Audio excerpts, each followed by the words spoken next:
이번 시간에는 언어학과 관련해서 근대 철학에 대해서 다시 해석을 해보는 그런 부분을 정리해보도록 하겠습니다. 이 부분을 하기에 앞서서 일단은 근대 철학이 어떻게 전개가 되었었는지 다시 짚어보는 게 의미 있을 것 같습니다.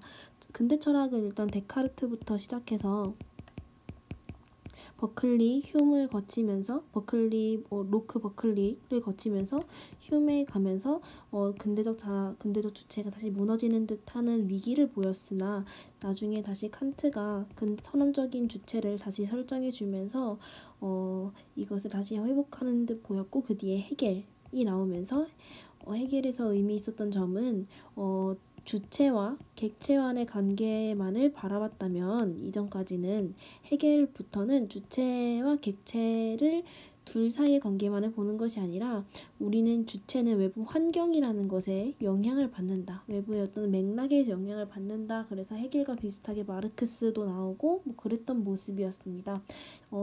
언어학의 부분에서 나오면서 이전 철학자들이랑 많이 헷갈려가지고 다시 생각을 해봤더니 아마 언어학에 대한 부분도 데카르트에서 이렇게 올라가다가 휴메에서 다시 몰락하는 듯 보이고 칸트에서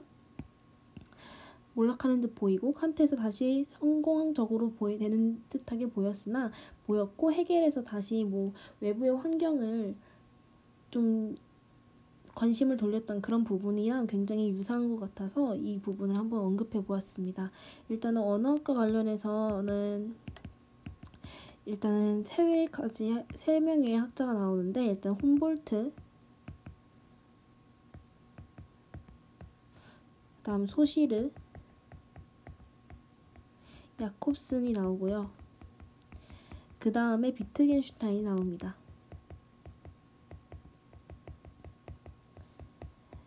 데카르트가 처음에 근대 철학의 시초를 열었던 것처럼 훔볼트는 이제 언어라는 것이 이제 선언적인 구조로서 우리한테 먼저 주어지는 그런 이성의 중요성을 말한 데카르트랑 유사하다는 그런 이미지를 받았고요. 소시르 같은 경우는 이제 주체 외부에 있는 구조가 있다는 것을 말함으로써 주체 설정에서 일부 벗어나는, 그러니까 휴메에서 이렇게 무너뜨린 것처럼 일부 벗어나는 모습이 소실에서 조금 보였습니다.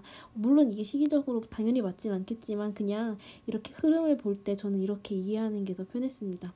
그리고 야코슨 같은 경우에는 구조주의 언어학을 다시 주체 철학으로 돌림으로써 칸트처럼 다시 다시 회복시키려는 그런 모습을 보였고, 그 다음에 나오는 사람이 헤겔인데 제가 헤겔에서 제일 중요하다고 생각하는 부분은 주체와 객체 사이의 관계에서 환경 외부적인 것을 이렇게 통합적으로 보려고 했다라는 점이 중요하다고 생각하는데, 그거에 있어서 비트겐슈타인도 헤겔과 비슷하게 우리가 보는 것은 언어라는 것은 우리의 언어와 객체 사이의 그 일치만 보는 게 아니라 그것이 적용되는 맥락을 봐야 된다라고 본 점에서 비트겐슈타인이 헤겔이랑 뭐 맥락 정도는 비슷하게 이해하면 좋지 않을까라는 생각이 들어서 일단 이 부분을 언급해 보았습니다. 먼저 훔볼트입니다. 훔볼트는 일단은 구조주의가 아니라 언어학이 우리가 언어를 통해서 사유를 한다. 우리의 모든 생각은 언어를 통해서 이루어진다라는 것을 말한 사람입니다. 훔볼트입니다. 그래서 이거를 들어가기 앞서서 일단은 페이지 257쪽입니다. 그렇다면 데카르트가 말한 나는 생각한다, 고로 존재한다는 원칙이 확실한 것은 사실 문법적인 규칙 때문이란 말도 가능합니다. 다른 식으로 말할 수 없고 바로 그래서 다른 식으로 사고할 수 없는 겁니다. 우리한테는 생각한다는 말만 보면은 당연히 누가라는 질문이 당연히 들기 마련이고, 그렇기 때문에 나라는 것이 나올 수밖에 없고, 그렇기 때문에 내가 존재할 수밖에 없다. 생각한다는 말에서 당연히 나를 떠올리게 되기 때문에 나라는 것을 존재한다고 말할 수밖에 없다. 이건 너무 당연하다고 여겨졌는데 사실 이것은 문법적인 환상일 수 있다는 것입니다. 우리의 생각은 항상 언어로 표현되기 때문에 이 언어에 당연히 영향을 받아서 언어의 영향을 없이는 생각할 수 없기 때문에 이렇게 생각하게 된다는 것입니다. 이것이 우리가 당연히 지금 이 순간에도 언어로 생각을 하고 있기 때문에 어떤 예시가 있을까 해서 생각을 해보다가 그나마 그냥 제가 생각하기엔 그나마 좀 이해를 할 수 있는 게, 뭐 우리도 기분도 어떨 때는 뭐 이유 없이 그냥 다 좋을 때가 있고 그냥 이유 없이 다 싫을 때가 있는데 뭐가 싫은지 딱히 말할 수는 없는데 그냥 싫다 라는 감정이 들 수도 있잖아요. 근데 우리의 문법상 규칙에서는 무엇이 싫은지 그 대상이 목적어가 항상 나와줘야 되는 것인데 그런 사실 이거는 이런 식으로 생각하는 게 이제 문법적 오류라는 것이죠. 그냥 싫을 수 있다.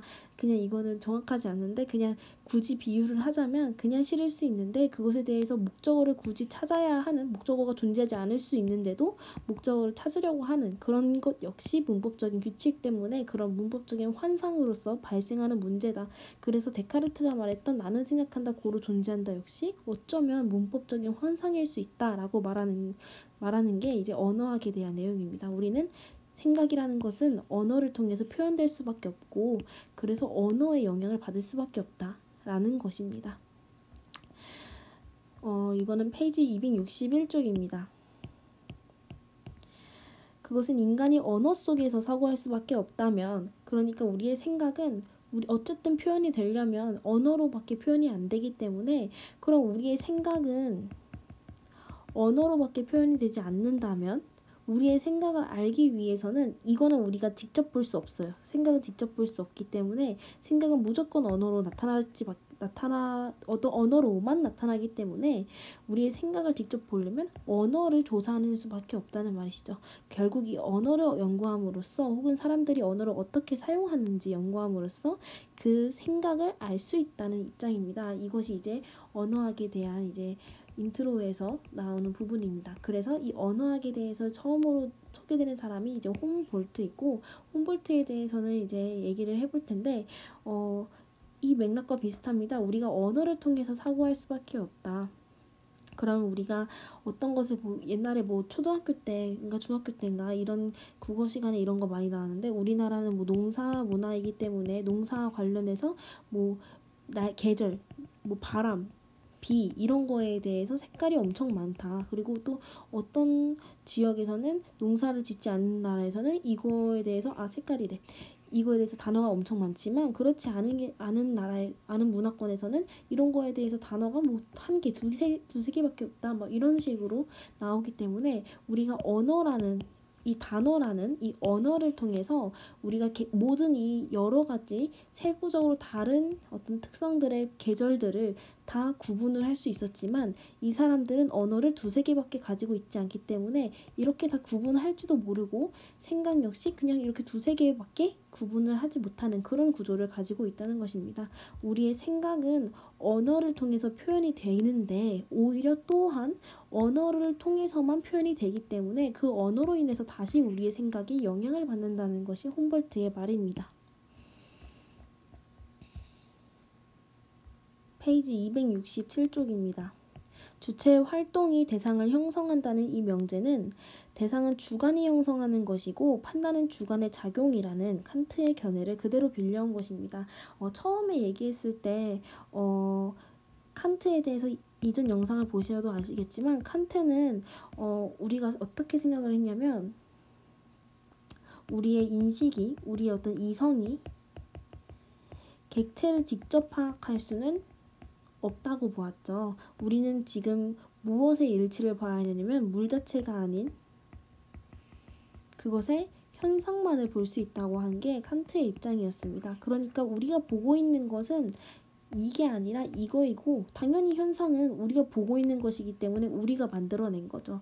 그렇기 때문에 객관적으로 존재하는 걸 보는 게 아니라 우리가 만들어낸 것을 보고 있는 것입니다. 그것처럼 홈볼트도 우리가 어떤 생각이라든지 그런 걸 하는 것은 우리가 언어를 통해서 만들어낸 것을 보고 그런 것을 보는 것이죠. 그렇기 때문에 언어에 따라서 우리가 보는 것이 이 사람들처럼 다를 수 있다. 그러니까 홈볼트의 입장은 칸트와 굉장히 유사한 거죠. 우리가 보는 세상은 우리의 어떤 시각 피질로 인해서 세상을 본 내용인 것이다. 그것이 규칙, 칸트의 견해였다면 홈볼트 역시 우리가 보는 세상은 우리의 언어를 통해서 만들어진 것이다 라고 보는 게 홈볼트의 입장인 거죠. 칸트에서는 이건 인간이 보는 거고 이건 강아지가 보는 거야, 이렇게 다른 거야 라고 말했던 것처럼 홈볼트 역시 이건 어떤 문화권에서 쓰는 언어에서 만든 것이고 이건 다른 언어에서 만든 거야 라고 하기 때문에 우리가 보고 있는 언어를 어떤 언어를 쓰냐에 따라서 세상이 다르게 보이는 거죠.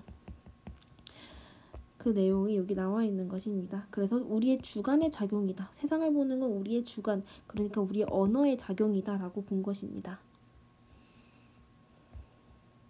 페이지 270쪽입니다. 그래서 홈볼트에 따르면 우리가 보는 세상, 그러니까 세상에 대한 인식이죠.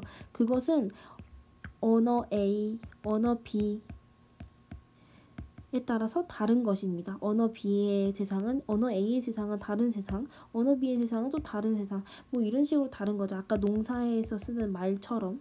그렇기 때문에 세상 인식이라는 것은 지금 또 어떤 거라고 볼 수 있냐면 논리와도 같습니다. 그러니까 언어 A에서 쓰는 사람은 이런 단어를 사용하기 때문에 이런 문법 체계를 사용하고, 언어 B에서는 이런 문법 체계를 당연히 문법이 다르니까 우리도 어순이 다른 언어권과 많이 다른 경우가 있는 것처럼 그렇기 때문에 그런 것 같은 문법 체계가 다르게 되는데, 그럼 이 문법 체계에서 사용하는 논리와 이 문법 체계에서 사용하는 논리는 당연히 같지 않다는 것이 이 홈볼트의 입장입니다. 그렇기 때문에 영어에서 여기 책에서 나온 것처럼 영어에서는 비동사를 활용해서 이다와 있다를 모두 표현하지만 우리는 비동사라는 것은 일관적으로 이렇게 표현하지 않잖아요. 형용사가 동사가 되기도 하고 막 그런 식으로 표현을 하기 때문에 우리의 문법 체계가 애초에 다르기 때문에 지금 논리학을 발전시킨 거는 서양에서 만들어낸 것이기 때문에 그 사람들의 문법 체계에서만 적용되는 것이고, 이 우리가 지금 쓰고 있는 논리학은 여기에서만 적용되는 것이고, 그 다른 문화권에서는 논리학이 우리가 지금 옛날부터 내려오는 그 논리학이 적용되지 않을 수도 있다라는 말입니다. 270쪽을 읽어보면 결국 이 책은 역설적이게도 논리학의 법칙이란 문법 규칙을 추상화하고 일반화한 것인데, 그 문법 규칙은 누구의 문법 규칙이냐면 그때 당대의 주류였던 그 문법 규칙이었겠죠. 근데 이는 말을 바꾸면 문법 규칙, 즉 표상들을 결합하는 언어 규칙이 전혀 다르다면, 그러니까 언어 B를 사용하는 문화권에서는 전혀 다른 논리를 가질 수도 있음을 뜻한다고 하겠습니다. 더구나 서구의 논리학적 규칙이 성립되는데 별다른 영향을 미치지도 참조되지도 못한 언어라면 더욱 그럴 것입니다. 이는 언어가 다르다면 사고방식이 달라질 것이란 뭐 이런 식으로 나오기 때문에 세상을 인식하는 것에는 언어가 결정적인 역할을 하고, 그렇기 때문에 우리가 정말 객관타당하다고 여겨지는 그 논리학 역시 언어에서 파생된 것이기 때문에 논리학도 언어에 따라서 다를 수 있다. 세상 인식도 언어에 따라서 다를 수 있다. 라고 본 것이 이제 홈볼트의 견해였습니다. 이 부분에 대해서 조금 더 자세히 나온 게 페이지 272쪽입니다. 실제로 서구의 논리학에서 가장 근본적인 법칙조차도 진리이거나 자명한 게 결코 아니란 점은 자주 지적되어 왔습니다. 라고 말하고 있습니다. 그래서 정리해보면 홈볼트는 데카르트처럼, 그냥 제가 비유를 계속 이렇게 비슷하게 해보자면 데카르트처럼 어떠한 주체를 설정하긴 했죠. 그리고 주체가 그 자신의 어떤 이성적인 틀로 사고하는 것처럼 언어라는 틀로 사고를 한다라고 본 것이 홈볼트였습니다. 그러나 데카르트랑은 또 다르게 새로운 주체 철학이라고 홈볼트를 말하죠. 홈볼트는 새로운 주체 철학을 만들었다. 왜냐하면 언어는 이성처럼 데카르트가 생각했던 이성처럼 모든 사람에게 공통적으로 있는 것이 아니라 문화권마다 다른 언어를 사용하기 때문에 언어에 따라서 세상에 대한 인식이 달라진다. 그러니까 주체 철학으로서 언어를 선험적인 구조로 인정은 하긴 했지만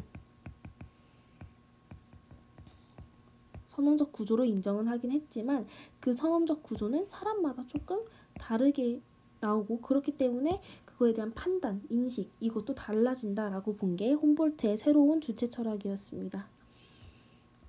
다음에는 이제 흉의 느낌으로 주체가 다시 좀 무너지는 모습이 나오고 있습니다. 두 번째는 소실의입니다. 소실은은 일단은 어떤 것을 사용하고 있냐면 랑그와 파롤이라는 용어가 등장을 합니다. 일단은 어떤 예시라고 볼 수 있냐면 그냥 이 문장을 읽어볼 때 짧은 걸로 그것은 곧 규칙이 없는 것과 같지요 라는 말은 이 책에 이렇게 쓰여 있는 대로 제가 읽든 이거를 보시는 여러분들이 읽으시든 항상 같은 의미를 가집니다. 같은 말이기 때문에. 그렇기 때문에 문법이 동일하고 이 문법에 관련된 것을 지금 랑그라고 하지만 제가 이것을 두 번 읽어보겠습니다. 그것은 곧 규칙이 없는 것과 같지요. 그리고 그것은 곧 규칙이 없는 것과 같지요. 비슷하게 보이지만 제가 말했던 어떤 뉘앙스라든지 아니면은 제가 그 말하는 순간의 느낌이라는 것은 항상 변화합니다. 그래서 파롤이라는 것은 항상 같은 사람이 여러 번 말할 때 언제 말하느냐에 따라서 계속 변하는 게 파롤입니다. 그런데 여기서 집중해야 될 것은 파롤이 아니라 랑그입니다. 랑그는 그런 문법으로서 제가 사용하는 랑그와 여러분들이 사용하는 이 문장에서의 랑그는 모두가 같기 때문에 랑그라는 것은 어떤 규칙이 있다는 겁니다. 그러면 여기서 바로 이제 홈볼트와 약간 다른 점이 보입니다. 홈볼트는 우리가 세상을 바라볼 때 언어를 통해서 세상을 바라보기 때문에 세상은 언어의 영향을 받을 수밖에 없어. 근데 그 언어는 우리가 모두 다른 언어를 언어 A, 언어 B, 언어 C 뭐 이런 식으로 다른 언어를 사용하기 때문에 내가 어떤 언어를 사용하느냐에 따라서 세상은 다르게 보일 거야. 내가 어떤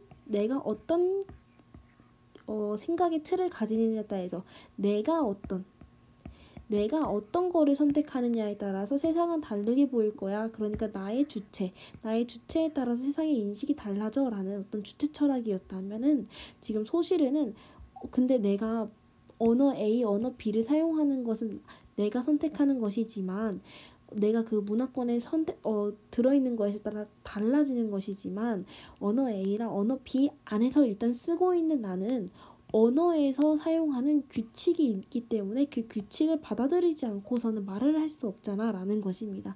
그러니까 홈볼트는 여기서 말했을 때 언어 A, 언어 B 어떤 거를 쓰냐에 따라서 주체에 따라서 세상을 보는 게 달라져. 그러니까 주체가 중요해 라고 본 게 홈볼트였다면 다시 소실은 근데 주체가 중요하긴 한데 그 주체는 어디에 영향을 받을 수밖에 없냐면 언어 규칙 그러니까 문법에 영향을 받을 수밖에 없어. 왜냐하면 나 혼자 의자를 책상이라고 부르거나 이렇게 언어의 그 사회적인 약속을 깨트리고 내가 말을 한다면 아무도 내 말을 들어주지도 않을 거고 세상에 대한 원활한 인식도 불가능하기 때문에 우리가 어떤 세상에 대한 인식을 진짜 하기 위해서는 이거에 대한 주체의 영향도 있지만은 그것보다는 주체가 일단 언어 규칙을 따라야 돼. 그러니까 규칙의 영향을 받는 게 더 중요해. 그럼 주체에서 다시 또 벗어난 거죠. 그 모습을 보이고 있습니다. 그래서 이게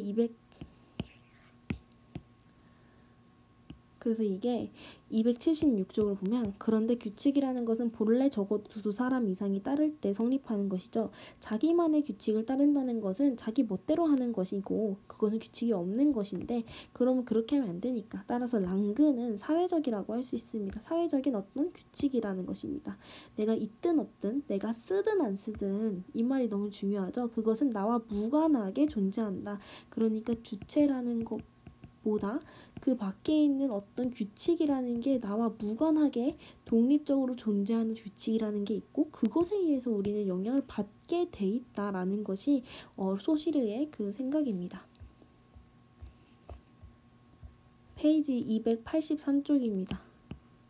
그 결과 주체는 더 이상 자기가 말하고 받아들이는 행위의 중심이 아니고 그 중심은 오히려 주체 외부에 있는 언어라는 객관적인 구조에 있다는 게 분명해진 셈입니다.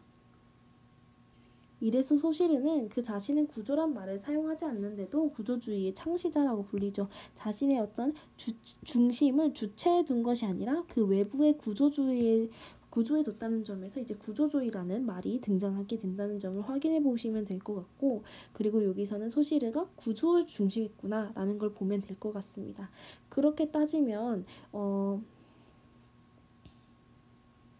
지금 이제 중심이라는 것을 기준으로 좀 파악을 하면 좋을 것 같은데, 중심이라는 것이 주체에 있느냐 아니면 구조에 있느냐에 대해서 소실은은 구조에 있다. 우리가 정말 생각하는 그 핵심은 구조에 있다라고 본 것이 소실이었습니다. 중심, 핵심, 이것은 구조였다. 근데 이 소실에 따르면 어떤 모순이 생기는지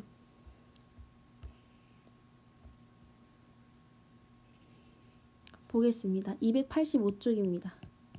즉 기호의 의미는 구조 안에서 고정된 것이고 개인이 사용하는 의미나 받아들일 의미는 구조의 효과, 구조가 정해놓은 대로 우리가 생각하게 된다. 그 규칙, 랑그에 따라서 생각하게 되는 것인데 어떤 상황이 생기냐면 우리가 같은 어떤 여기서는 어떤 맥락이 나왔었는지 기억이 잘 안 나는데 아무튼 사랑이라는 거였나? 사랑이라는 단어도 슬픈 시에서는 굉장히 애통한 느낌을 받을 수도 있고, 여기서 나오는 사랑은 굉장히 희망찬 희망찬 구절에서는 아주 희망찬 느낌을 받을 수 있습니다.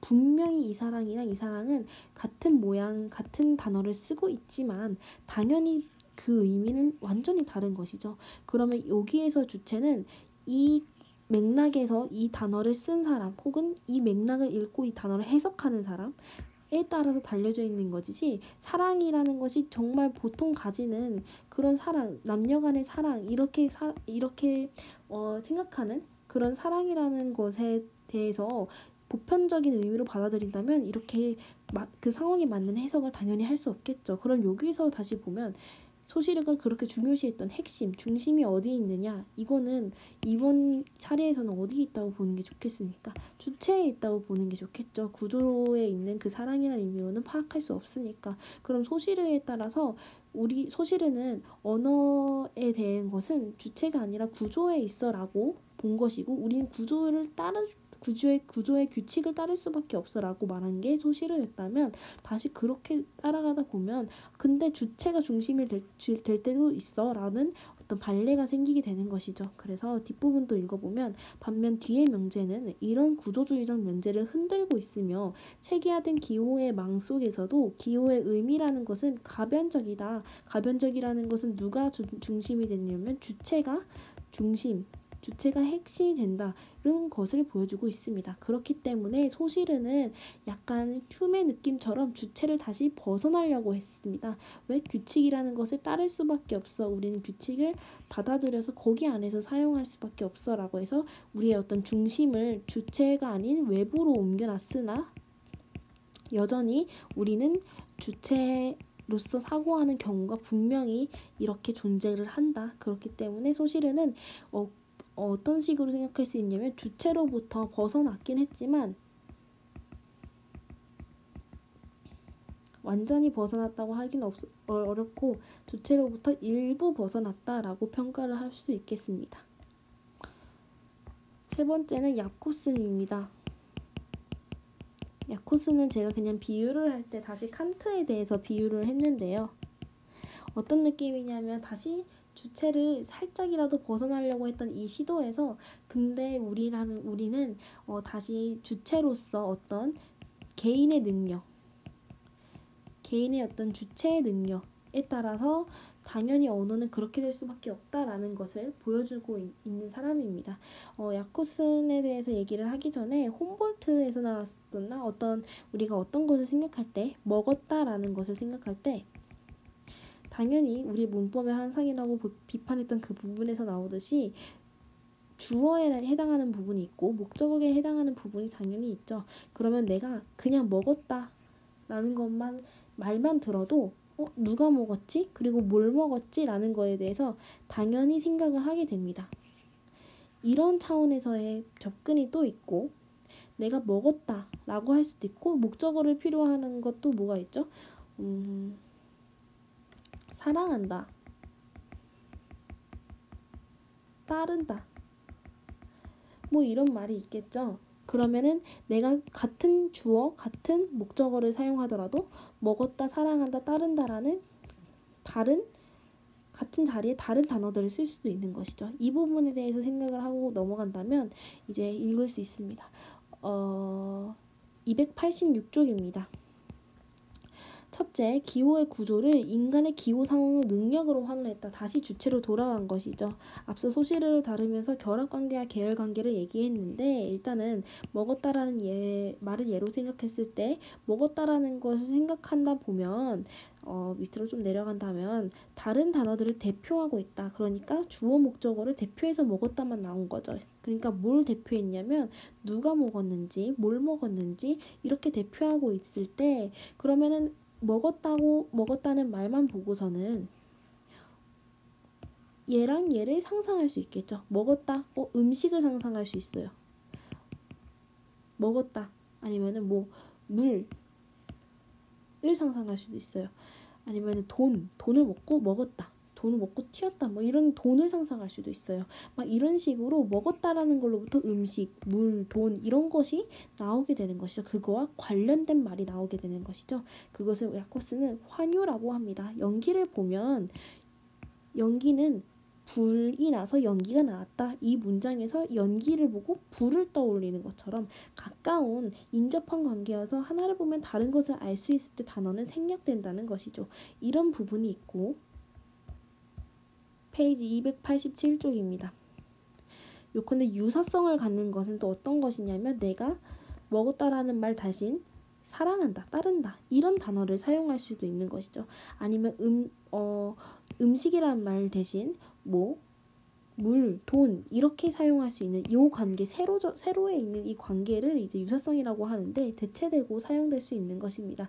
이처럼 유사성을 갖는 것을 은유라고 부릅니다. 그래서 우리는 은유와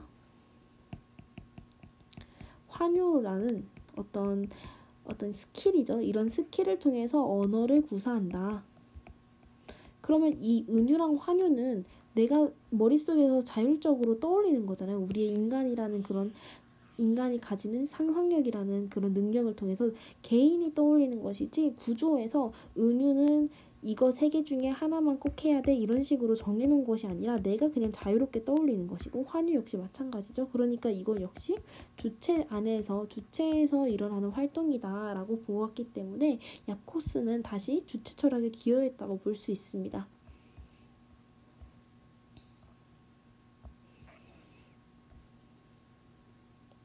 그리고 야코스는 과학주의에도 기여했다고 나와 있는데 289쪽입니다.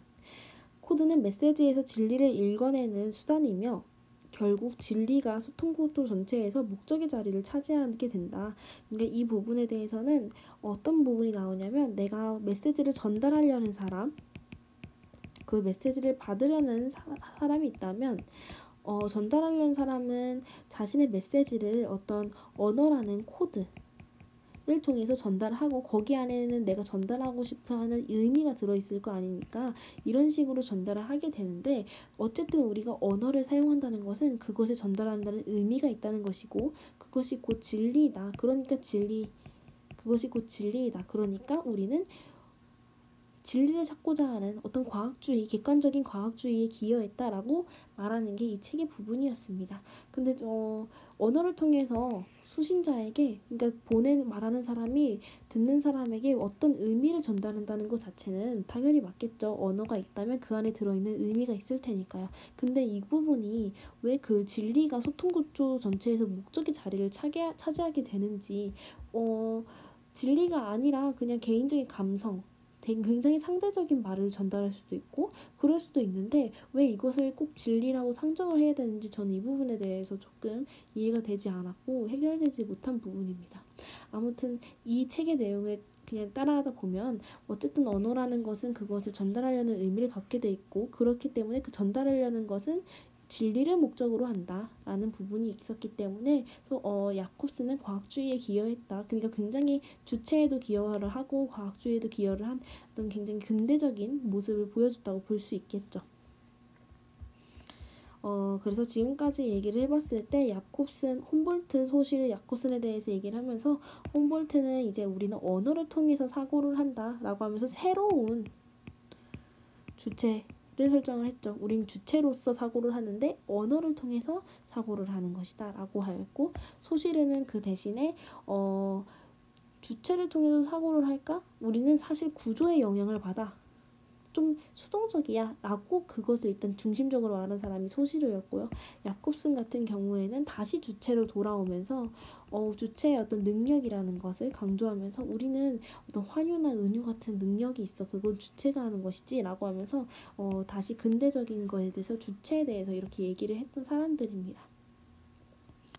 소시르 역시 구조에 대해서 얘기를 하긴 했지만 우리의 구조에 어떤 규칙이 있다면 소시르가 구조의 규칙을 얘기한 것은 주체를 아예 배제한 것은 아닙니다. 구조의 규칙을 우리가 어떤 내면화해서 그 다음에 우리가 사용하기 때문에 요거를 더 얘기를 했던 것이지 우리가 그런 사람이 없다는 것까지 얘기하지는 않았는데 비트겐슈타인은 이제 굉장히 헤겔과 유사하다고 받아들인 이유가 예전에 철학자가 이런 식으로 생각했다면 계속 말하자면 헤겔, 마르크스 이런 사람은 맥락 그것이 어떻게 외부의 환경에서 어떻게 정의됐는지 그 지식 혹은 맥락 이런 것을 중요시했다라고 여겨졌기 때문에 비트겐슈타인도 그런 부분에 있어서 언어 그리고 내가 사용하는 어떤 언어 규칙 그리고 내가 그것을 통해서 인식하는 거 이거 둘만 계속 바라봤던 이전 철학자들과는 달리 비트겐슈타인은 이 언어 규칙이라는 것은 어디서 얻어지는 것이지? 그 맥락을 중요시했다라는 것이 비트겐슈타인을 이해하는 데 좀 도움이 될 것 같습니다. 그래서 똑같이 헤겔이나 마르크스를 보면 될 것 같은데 마르크스 역시 우리가 어떤 진리나 어떤 상대적이지만 그 어떤 진리 좀 확실하고 객관적인 그것이 어떻게 어떤 맥락에서 실천되느냐에 따라서 달라진다라고 보았던 것처럼 비트겐슈타인도 우리의 언어 규칙은 어떻게 얻어지는 것이냐면 그것이 실천되는 것처럼 그것이 어떻게 거기에서 용예 그것이 어떤 용법으로 사용되고 있는지를 봐야 된다고 하는 게 비트겐슈타인입니다.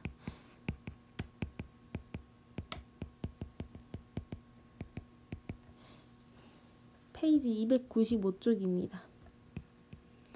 그렇다면 단어의 의미는 무엇인가? 그러니까 단어의 의미, 그 언어 규칙, 그거는 뭔가? 그것은 단어의 용법이라고 합니다. 단어가 어떻게 사용되는가에 따라서 의미는 결정된다는 것입니다. 그러니까 맥락에 따라 실천이 어떻게 됐냐? 이런 느낌인 것 같습니다. 그렇기 때문에 또 300쪽을 본다면 외국어를 배우는 것은 단지 문법이나 사전을 외우는 게 아니라 그러니까 구조주의를 부정하는 것이죠. 지금 구조에서 만들어 놓은 것만 보면 안 된다. 그 나라의 맥락을 사용한 형태를 보는 것이고 거기서는 언어 게임을 보는 것이다. 그 맥락에서 언어가 사용되는데 요거 두 개 합친 거를 언어 게임이라고 하는데 걔를 배우는 것입니다. 라고 하고 있습니다. 비트겐슈타인이 맥락을 조금 더 중요시하게 됐던 건 두 가지 대조를 통해서 좀 더 볼 수 있는데 구조주의에 따르면 그것이 사용되는 규칙만으로도 알 수 있다. 그러니까 내가 어떤 우유라는 것을 떠올리면 우유라는 것은 어떤 젖소를 떠올릴 수 있고 젖소라는 것은 동물 이런 걸 떠올릴 수 이런 여러 단어들의 관계 속에서 우유라는 것의 의미를 파악할 수 있다라고 보았는데 그래서 이것은 뒤에서도 뭐 다른 사람의 말을 빌려와서 미끄러진다라고 표현을 하는데 내가 우유를 알기 위해선 젖소를 알아야 되고 젖소를 알려면 동물이 뭔지 알아야 되고 이렇게 한없이 미끄러지다 보면 정말 그러면 우유는 내가 이론적으로 알 뿐이지 실제로 우유가 뭔지는 알 수 없다. 그것이 구조주의의 한계였습니다. 그리고 구조주의에 반대로 또 실증주의는 내가 우유라는 것을 알기 위해서 진짜 우유를 보고 이게 우유구나 라고 생각을 하는데 이 우유에 담길 때 우유 꽉을 보고 어떤 사람은 우유 꽉이 우유라고 생각할 수도 있고 어떤 사람은 이렇게 생긴 모양을 우유라고 생각할 수도 있고 그러니까 여기에 나와 있는 어떤 물체만을 보고 어떤 그 개념을 정의하기에는 그 물체에 갖는 여러 속성 중에서 어떤 것이 내가 말하고자 하는 것인지 알 수 없다는 문제가 실증주의에선 생기게 됩니다. 그래서 여기에서 이제 비트겐슈타인의 어떤 언어 게임이 좀 의미가 갖는 이유는 그것이 사용되는 용례. 여기서는 이런 상황에서는 이런 상황에서 우유를 사용하는구나. 이걸 다 종합해 봤을 때 우유는 이런 것이구나. 근데 또 이런 용례를 알고 있기 때문에 우유는 이런 한 가지 뜻으로 정의하는 것이 아니라 이런 상황에서는 또 이렇게 사용될 수 있고 이런 상황에서 이렇게 사용될 수도 있구나. 이 용례 전체를 알게 된다는 점에서 의미가 있습니다. 그래서 굉장히 맥락을 중시했다 이렇게 볼 수 있을 것 같습니다. 그래서 비트겐슈타인은 우리가 어떤 진리를 알고 있다는 것은 어떤 확실한 것에 대한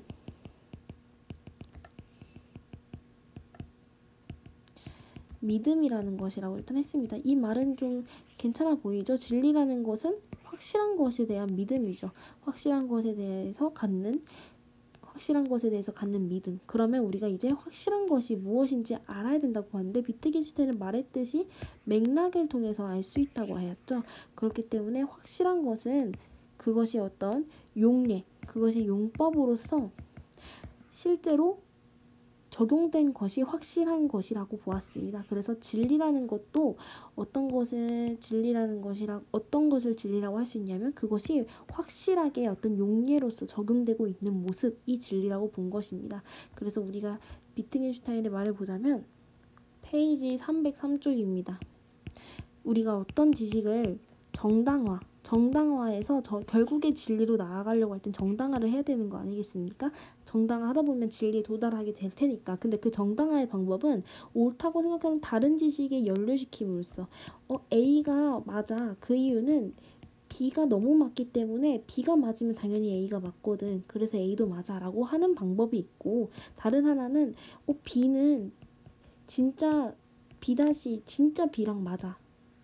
그렇기 때문에 B는 맞아 라고 얘기할 수도 있는데 비트겐슈타인이 이러한 정당화가 무한히 계속될 수는 없다고 합니다. 그러니까 A는 B랑 맞아. 근데 B는 C야. C는 또 D야. 이런 식으로 무한히 가다 보면은 결국에는 끝도 없이 가게 될 것이기 때문에 이럴 수는 없다고 보았습니다. 결국에는 A를 이렇게 B, C에 연결 짓더라도 결국에는 B는 B-랑 결국에 일치해, 실제 대상이랑 일치해라고 중간에서 끊어주는 애가 한 명 있어야 된다는 것이죠. 그 끝이 있다는 것입니다.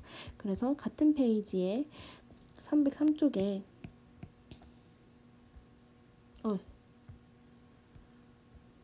그래서 303쪽에 그래서 그러면 진리에 대해서 다시 이렇게 정리해도 좋지 않을까요? 진리란 특정한 언어게임 내부에서 진리 효과에 의해서 정당화되는 지식이라고 말입니다. 진리라는 것은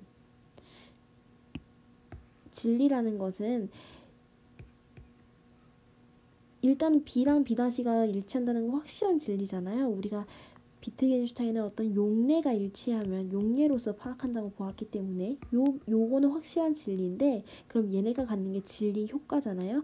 그러면 얘가 일치하면 얘가 일치한다. 그러면 B가 갖는 진리 효과가 A에도 영향을 준다.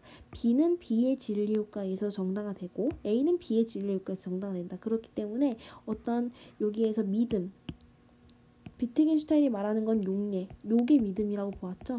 요 믿음의 함수, 이 실천의 함수, 이 맥락에 적용되는 이 함수의 값을 통해서 다른 것도 진리가 된다라고 본 것입니다. 그래서 진리 효과에 의해서 정당화는 되는 지식이라고 말했습니다. 그래서 비트겐슈타인은 이제 어떤 맥락을 보면 되냐면 용례, 맥락 이런 것을 중요시했다는 면에서 아까 말했던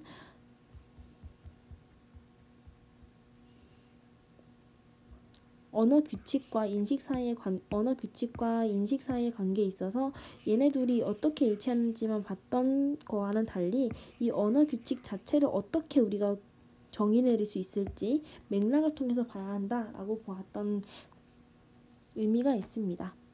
그래서 이번에는 언어학을 중심으로 한번 살펴보았고요. 언어학을 볼 때 일단은 이렇게 흐름처럼 비슷하게 보았는데, 홈볼트는 새로운 주체 철학을 열었다. 우리가 언어를 통해서 사고하는 사람이다. 새로운 주체를 상정을 했고, 소실에는 언어 외부에 어떤 구조가 존재한다라고 말했고, 그렇기 때문에 주체 철학이 조금 무너진다. 조금 탈근대적인 모습을 일부 보이긴 했습니다. 야코스는 다시 주체에 대해서 얘기를 하면서 다시 근대로 다시 회귀하려는 모습을 보여줬습니다.